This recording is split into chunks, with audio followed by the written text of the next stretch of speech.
Good Wednesday morning to you. I'm Eastern PA Weather Authority meteorologist Bobby Martrich, and this is your outlook for March 4th, 2015. And we're going to take a different approach to the video today. I'm going to show you just a simulated radar here. Then we're going to use the NAM composite reflectivity, and this is off the 0Z NAM here. I think the NAM has the right idea here with what's going on here, but you know, we're going to continue to watch this unfold over the next 12 to 24 hours before we have to make a final call. But we have a pretty good feeling right now of how this storm is going to play out, and that we released that last night with our second call.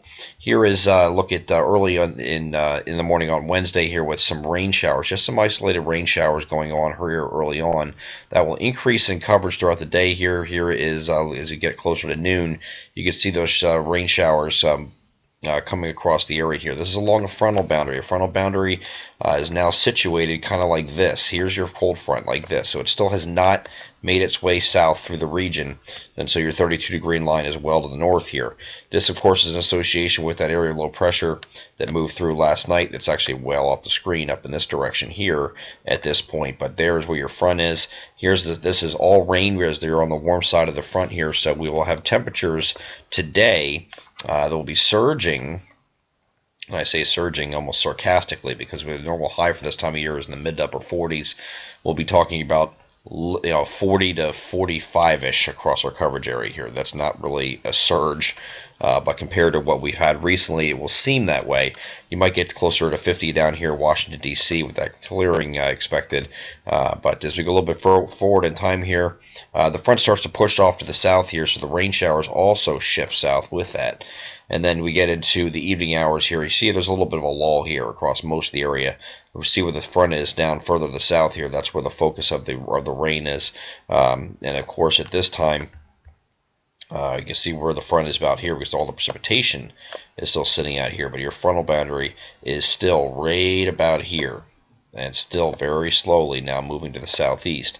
You're going to have an area of low pressure that's going to form along this boundary and is going to traverse the boundary from southwest to northeast. That's what's going to enhance all these precipitation totals to the northwest side and throw it back into the colder air. Once we get to about 10 o'clock at night, you can see what's going on here. You got rain, you got snow here on the northwestern side, rain on the southeastern side. This is all going to increase to the southeast as we go through time here, as we go through the night. And you can see that here evident in the next frame here. And very good shot at this right here, where it has pressed off to the south now. Some very heavy snow right here near the thermal gradient. That's the area where the warmer air and the colder air meet. So you have the highest snowfall rate. So once that changeover occurs, it's going to come down with those big fat flakes, and it's going to be coming down pretty hard. So you know, back here to the further northwest here, not going to be as intense. So yeah, that's why we have the lower amounts up to the northwest. And then once we change over to snow, it's going to continue to do so over the next several hours after that. And let me get into the right image here because I'm off the wrong image. You go to the next several hours here, you can see the snow continuing here, and this goes right into Thursday morning and Thursday midday. And then we start to finally wind down. Now, one thing we have to watch here is for some trailing energy. As this starts shifting off to the southeast and shutting off from northwest to southeast, of course, we're going to continue down here and right around, this is looking right about noon on Thursday. But you see this area gathering behind it here. We have to watch this for a possible second surge of snow come through here. And that second surge will come is expected to come through the area here later in the afternoon. This will be our last gasp here, kind of like a mid to late afternoon gasp of snow here. We'll get it even all the way up in northeastern PA in the action here before it finally moves out. So you might have a second punch come through here, even if after it stops. You see it stops right here for our central and northern areas here, and that's around noon, and then you go to the next frame. Here's 4 p.m. and you're looking at some pretty good snow here, mid to late afternoon before it finally ends. So this will be an almost all-day event here on Thursday as well, but the heaviest, I think, will come once that changeover occurs overnight. We're talking about generally after 1 o'clock in the morning all the way up to about 7 or so, and then you might start dwindling down a little bit. You might have a break for a few hours, and you might have that second surge as shown right here. Here is the total snowfall of the NAM, very close to what our second call is. Again, you can go on the Weather Alert Maps page and view what our second call is here.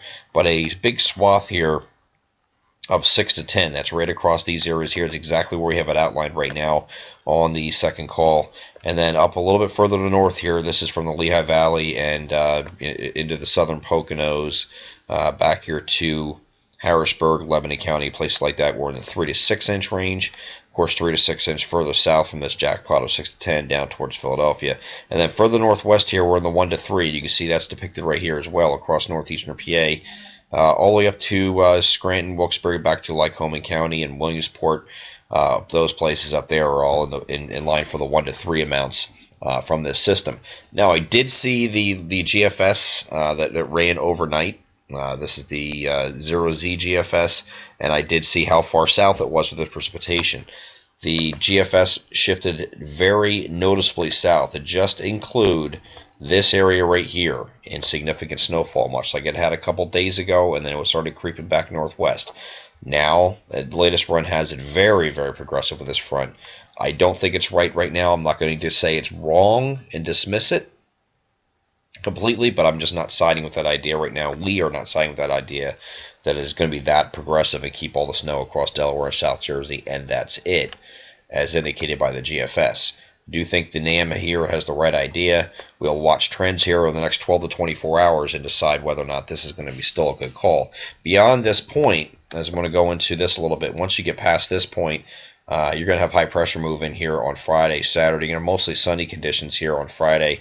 Call it partly cloudy over the weekend, Friday and Saturday, or Saturday and Sunday, and back to mostly sunny again by the time we get into Monday, where temperatures are going to be slowly increasing. Still below normal for this time of year, but we're going to be talking about temperature going to be into the 40s as we get into the weekend here, but still slightly below what they should be by the time we get to Monday.